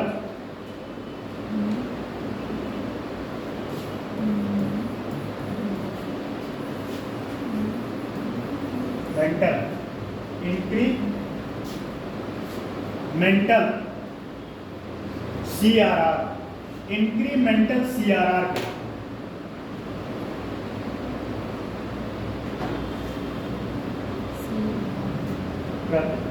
इसका एक एग्जाम्पल समझिएगा। सीआरआर का इंक्रीमेंटल सीआरआर, इसका एग्जाम्पल समझिएगा। जैसे जब 500 1000 का नोट बंद हुआ था, उसको क्या बोलते हैं? विमुद्रीकरण, ठीक, डीमोनेटाइजेशन, ठीक। जब रात को मोदी जी 8 बजे आए थे मित्रों, आज रात 12 बजे से 500 और 1000 के नोट लीगल टेंडर नहीं रहे हैं। लोगों को दिल में खलबली आ गया, मैं भी लाइन में लगा था। एक मेरे पास भी 3000 रुपये थे, तो 3000 रुपये लेके मैं भी लाइन में लगा था बैंक में, भाई किसी तरीके से हो जाएगा। तो क्या है कि जिसके पास पैसा था, और ये लाइक ब्लैक मनी को और जो चलन नकली मुद्रा, दो चीज़ के लिए लाए थे। वैसे लाए बढ़िया थे, इसका प्रभाव दूरगामी बहुत नुकसान के ऊपर, कितने छोटे उद्योग बर्बाद। तो इसमें जो ब्लैक मनी होता है और उसके बाद जो नकली मुद्रा है चलन में, 500 1000 के नोट उस टाइम बहुत नकली मुद्रा है। जब आप 21 में पढ़ाए थे तो उसमें याद होगा इंटरनल सिक्योरिटी के लिए बताए थे नहीं, ब्लैक मनी और ये नकली मुद्रा, ये दोनों इंटरनल सिक्योरिटी के लिए काफ़ी खतरा होता है। तो क्या हुआ कि जब ये मुद्रा आया एकाएक, मोदी जी ने कहा, ये मतलब RBI कहा, सरकार कहा कि जिसके पास पैसे ज़्यादा है वह टैक्स के दायरे में आके अपना पैसा कन्वर्ट करे। तो उससे जो है 15 लाख समथिंग हज़ार, 15 लाख कुछ हज़ार करोड़ रुपये, मतलब बैंकों के पास एकाएक पैसा कितना आ गया, 15 लाख कुछ हज़ार करोड़ रुपये बैंकों के पास एकाएक पैसा आ गया। अब वो पैसा क्या करें, या तो ज्ञान बांटने को अतिरिक्त बैंकों ने क्या किया, तो उस टाइम रिजर्व बैंक ने क्या किया, CR बढ़ा दिया, CR। अब CRR बढ़ा दिया, जो बैंकों के पास अतिरिक्त धन था वो अपने पास में। बात समझ में आएगी, बैंकों के पास ज़्यादा पैसा रहना मार्केट के लिए खतरा से खाली नहीं है, क्योंकि बैंकों के पास पैसा रहेगा तो क्या करेगा, मार्केट में देगा, लोन बांटेगा, और लोन बांटेगा तो मार्केट जो है धीरे धीरे अनस्टेबल हो जाएगा। समझ में आ रहा है कि नहीं बात? तो ये आपका CRR, ठीक है, ये बात समझ में आए नहीं?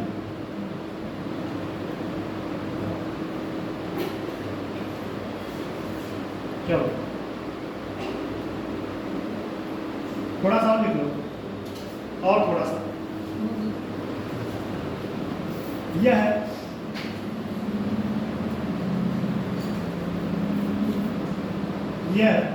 बैंक के कुल जमा राशि NDTL, यह बैंक के कुल जमा राशि NDTL, पैराग्राफ चेंज करो, NDTL का, यह बैंक के कुल जमा राशि NDTL का वह हिस्सा है जो बैंक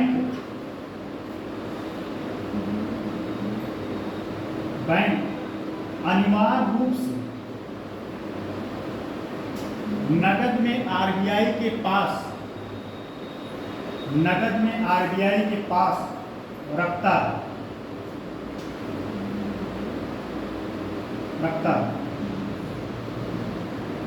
वर्तमान में यह बैंकों की कुल जमा राशि का, वर्तमान देखो एक बात बता दें, इसके पीछे मत जाना डालना, अभी जो है ये 4.5 है, ठीक।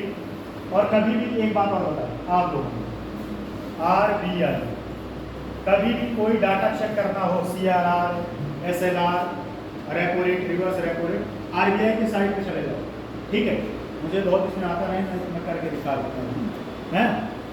RBI के साइट पे जाना और सर्च करना RBI करके, RBI का ऑफिशियल साइट होगा, तो RBI के नीचे लिखा रहता है उसमें कि वर्तमान में रेट कितना चल रहा है हर चीज़ का, और वहाँ से रोज का रोज रेट उसमें पता रहेगा आपको, डॉलर कितना चल रहा है, निफ्टी कितना चल रहा है, सेंसेक्स कितना चल रहा है, SLR, CRR, MSF, सारे का रेट दिया हुआ है। तो आप जाके वहाँ से अपना रेट लिख सकते हो, डाटा के चक्कर मत करना। अभी लिख लो वर्तमान में 4.50 है, ठीक है, कुल जमा का 4.50 है, ठीक। तो और एक चीज़ और ध्यान दीजिएगा, 2006 में इसमें एक कंडीशन किया गया, 2006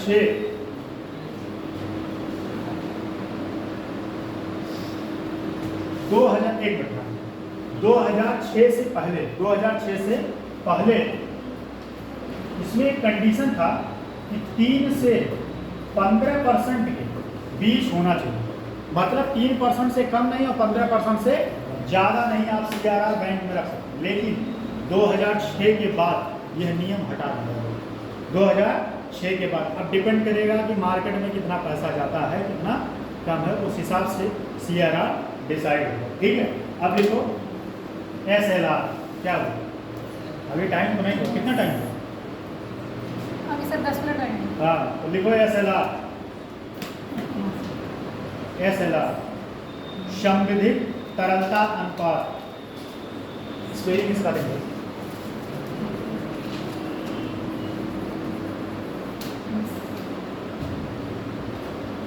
लिखो STATUTORY स्टैट्यूटरी लिक्विडिटी रेशियो।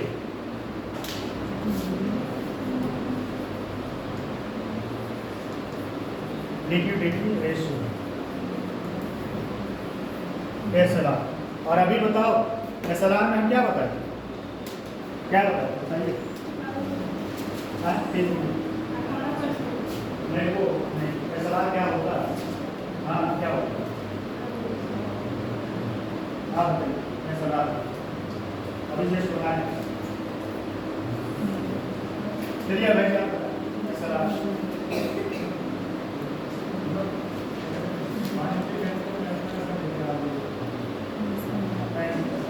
बता रहे, आप बताओ जानिए क्या SLR। हाँ ये बात देखिए उसमें क्या क्या रहता है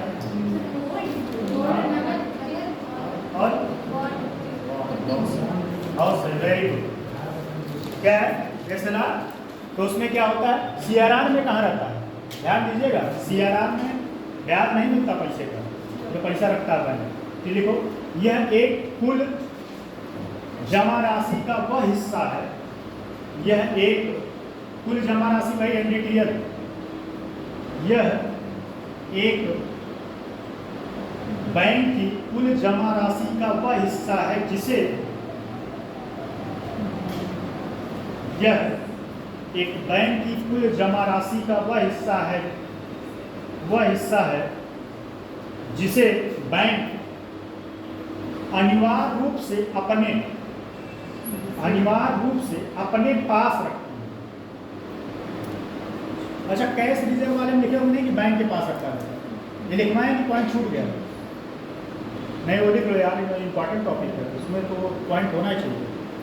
तो RBI के पास रहता है और कैश के रूप में रहता है, लिखिएगा ना। जो CRR होता है वह पैसा RBI के पास रखना होता है, लिख लो, अगर नोट में नहीं लिखा हो उसको लिख लो, और कैश के रूप में रहता है। और उसके बदले में वहाँ कहीं लिख लो, उसके बदले में RBI उसको ब्याज नहीं देता बैंक को। ये प्रीलिम्स में क्वेश्चन बना हुआ है। नहीं ब्याज लिखो यह, और यहाँ पे कुछ करें जिसे बैंक अनिवार्य रूप से अपने पास रखती है। इसका प्रयोग बैंक उपभोक्ता को ऋण देने के उद्देश्य से नहीं करती। इसका प्रयोग बैंक उपभोक्ता को ऋण देने के उद्देश्य से नहीं कर सकती। छूट गया क्या? जो SLR का पैसा होता है, ठीक है, CRR तो RBI के पास चला गया। SLR का जो 18% का पैसा है, जो भी प्रतिभूति या कैश, वह पैसा वह मार्केट में लोन नहीं दे सकता। ठीक, मतलब बैंक का पैसा ये अपने पास, मतलब बैंक के उनके पास है। देखो कैसे मैं बताता हूँ, बैंक का अपना कोई पैसा होता है, ठीक है, बैंक का पैसा वही है जो आप लोगों ने जमा कर रखा है, ठीक, या किसी से उधार लिया। अगर मान लो बैंक के पास 1000 करोड़ रुपए टोटल है, तो उस 1000 करोड़ का 18% वह मार्केट में पैसा ब्याज के रूप में नहीं दे सकता। बात समझ में आई नहीं? अब ऐसे देखा जाए तो 18% वो हो गया और 4% वो हो गया, टोटल 22% तो ऐसे ही हो गया। 22% तो पैसा ऐसे ही हो गया। बाकी जो पैसा बचेगा वह पैसा वो मार्केट में लगा सकता है, लेकिन क्या हो, चलो देखो बैंक अनिवार्य रूप से अपने पास रखती है। इसका प्रयोग बैंक उपभोक्ता को ऋण देने के उद्देश्य से नहीं कर सकती। वर्तमान में यह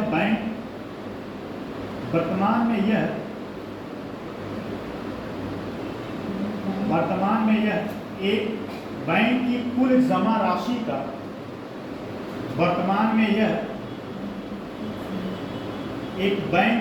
जमा राशि का 18% या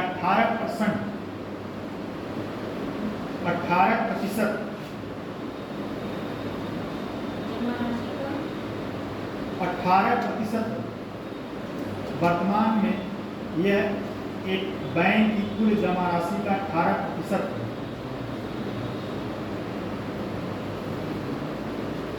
अगला लिखिएगा 18% है। आगे लिखिएगा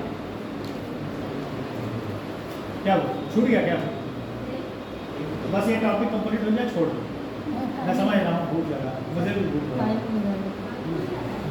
हम भी खाना नहीं खा के आते, ठीक है? हमारी आदत नहीं, 2 बजे के पहले मैं खाता नहीं। इलाहाबाद वाली ही आदत अभी भी है, ठीक है? आप प्रारंभ में इनर्शियल स्टेट या प्रारंभ में फिजिक्स में एक कॉन्सेप्ट है इनर्शियल वेलोसिटी। पढ़े बहुत लोगों ने पढ़ा होगा, छोड़ो जाने दो, वहाँ क्या है हिंदी। प्रारंभ में एसएलआर की दर परिसीमन लागू होते थे।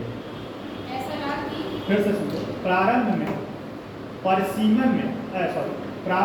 एसएलआर की दर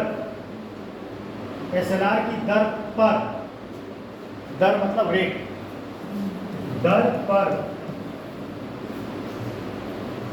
परिसीमन मतलब लिमिट, परिसीमन लागू होते थे, मतलब एक सीमा लागू रहती थी, होते थे,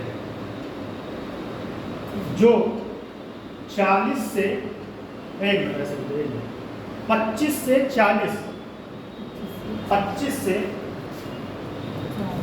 40 फीसदी तक, 25 से 40 मतलब 25 से कम नहीं और 40 से ज़्यादा नहीं, 25 से 40 फीसदी तक ला सकते थे, मतलब इसी के बीच रहता था।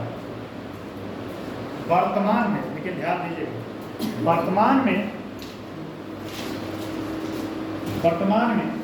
या कह सकते हैं, वर्तमान में या ब्रैकेट में लिखिएगा आरबीआई संशोधन अधिनियम 2006, आरबीआई संशोधन अधिनियम 2006, आरबीआई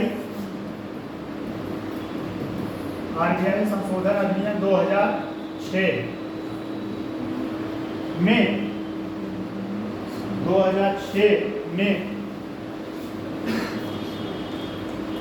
इस परिसीमन को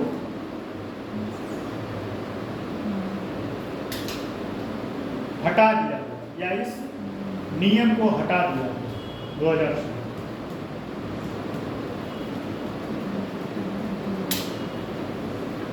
अगले लाइन से लिखिएगा मेन पॉइंट, एक बैंक एसएलआर को सोना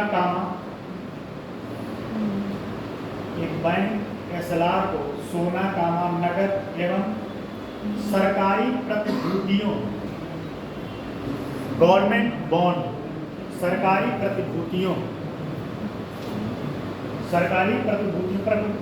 प्रतिभूति जो बॉन्ड होता है ना, उसको पढ़ाएंगे, बताएंगे कि सरकार का बॉन्ड क्यों खरीदते हैं लोग, फायदा क्या होता है। कभी आप लोगों ने सोचा क्या फायदा होता है?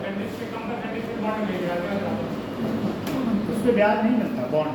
देखो आप एक मिनट के लिए समझ लीजिए प्रतिभूति होता क्या, अभी आएगा डिटेल। प्रतिभूति ये होता है, जैसे मान लो बैंक ने अलग अलग बॉन्ड निकाला, 1000, 2000, 5000, 10,000, 1 लाख, 1 करोड़, ठीक है। मान लीजिए आपकी क्षमता 1 लाख का है, उस पर 1 लाख रुपए लिखा होगा। कितना लिखा होगा? 1 लाख। लेकिन वह बांड मिलेगा कितने? अब 1 लाख रुपए लिखा, 1 लाख में आप करेंगे तो कोई फायदा होगा। ठीक है, आरबीआई क्या करता है, इस मतलब एग्जाम्पल बता रहे हैं, ये नहीं कि पहुंच जाइए पकड़ लीजिए वही है। आरबीआई क्या करेगा, इसको इस बांड को 70 से 80 हज़ार 70 से 80 हज़ार रुपए में सेल करेगा। क्या करेगा? सेल करेगा, बेचेगा कस्टमर मतलब लोगों को। अब बताओ, अब सोचोगे कि मान लो बेच दिया, अब फिर क्या होगा, कैसे पैसा कब मिलेगा? तो इस बॉन्ड का मैच्योरिटी होता है, टाइम पीरियड होता है 1 साल 2 साल। जब दोबारा से यही बॉन्ड 1 साल बाद जब आप आरबीआई बैंक के पास जाएंगे, किसके पास? बैंक के पास, तो आपने जो 80 हज़ार में खरीदा था उसके बदले में आपको 1 लाख रुपए मिलेगा। कितना मिलेगा? 1 लाख। बात समझ में आई? प्रतिभूति यही होता है, सरकारी बॉन्ड। और एक चीज़ और ध्यान रखो, सरकारी बॉन्ड जो होता है उसमें सबसे कम रिस्क होता है, लेकिन लाभ बेनिफिट कम होता है। ठीक है, अभी एक प्राइवेट कंपनियां बॉन्ड निकालती हैं जिसको आईपीओ बोलते हैं। अभी रिसेंट में आप लोग सुन रहे होंगे, फिजिक्स वाला पहली एडुटेक कंपनी बनने वाली है जो आईपीओ निकालने वाली है। पहली एडुटेक कंपनी मतलब समझ रहे हैं, शिक्षा पहली कंपनी बनने वाली है, वो आईपीओ निकालने वाला है। प्राइवेट सेक्टर के जो आईपीओ होते हैं उसमें लाभ ज़्यादा होता है लेकिन रिस्क ज़्यादा होता है। दोनों लाभ और रिस्क दोनों। कंपनी मान लो दुर्भाग्यवश दिवालिया हो, फिर तो आपका पैसा गया आराम नाम खत्म कहानी, कहाँ जाओगे, किससे मांगने जाओगे? लेकिन हाँ, इसके लिए भी हैं बहुत सारी संस्थाएं हैं जो देखता है कि कौन आईपीओ निकाल सकता है। ऐसे थोड़ी कि आप बैंक आप कंपनी बनाए अपना आईपीओ निकाल लो। आईपीओ लाने के लिए पहले आपको रजिस्टर्ड होना पड़ता है। किसमें रजिस्टर होना पड़ता है? सेबी। सेबी डिसाइड करता है कि इस बैंक की रेटिंग कैसी चल रही है। और सरकारी में जो है रिस्क नहीं है। सरकारी जो प्रतिभूति है उसमें रिस्क 0% है, जहाँ मान के चलो वो आपका 1 साल बाद भेजा जाएगा। तो ले लो ये पॉइंट है, ये टॉपिक को क्लियर कर लो है, ये टॉपिक क्लियर कर लो। 2-3 लाइन है, इतना इरिटेट होने लगा। आपके लिखने से ज़्यादा मैं चिल्लाता हूँ, सही बताऊँ मैं, समझाता मैं ज़्यादा हूँ, लिखवाते कम।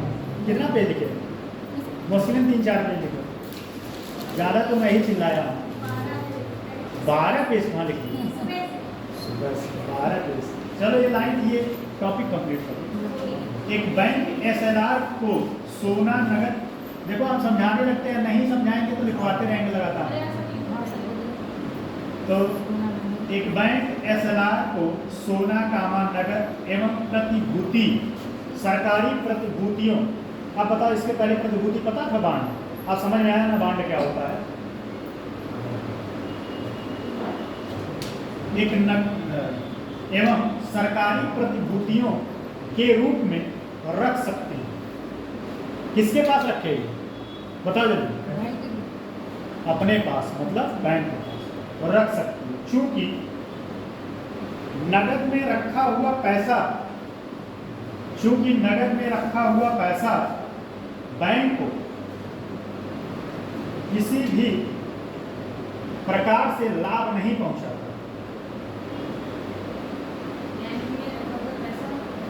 किसी भी प्रकार से लाभ नहीं पहुंचाता।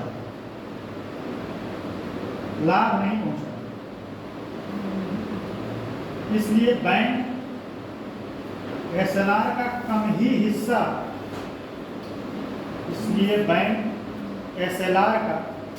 ही हिस्सा,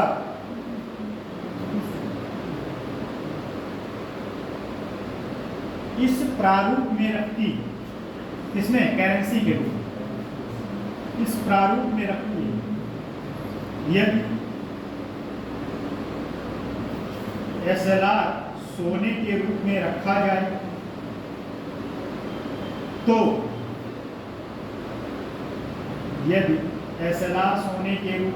जाए तो इसमें भी जोखिम ज्यादा होता है। अतः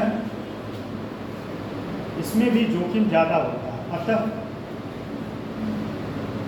SLR के रूप में सबसे अधिक वरीयता प्रेफरेंस प्रतिभूति को दी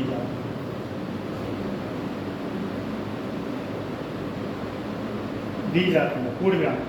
SLR की गणना, बस हो गए। SLR की गणना ब्रैकेट में लिखेगा 14 दिनों पर 14 डेज पर होती है। चलो, इति सिद्धम। ठीक है, 36 बंद।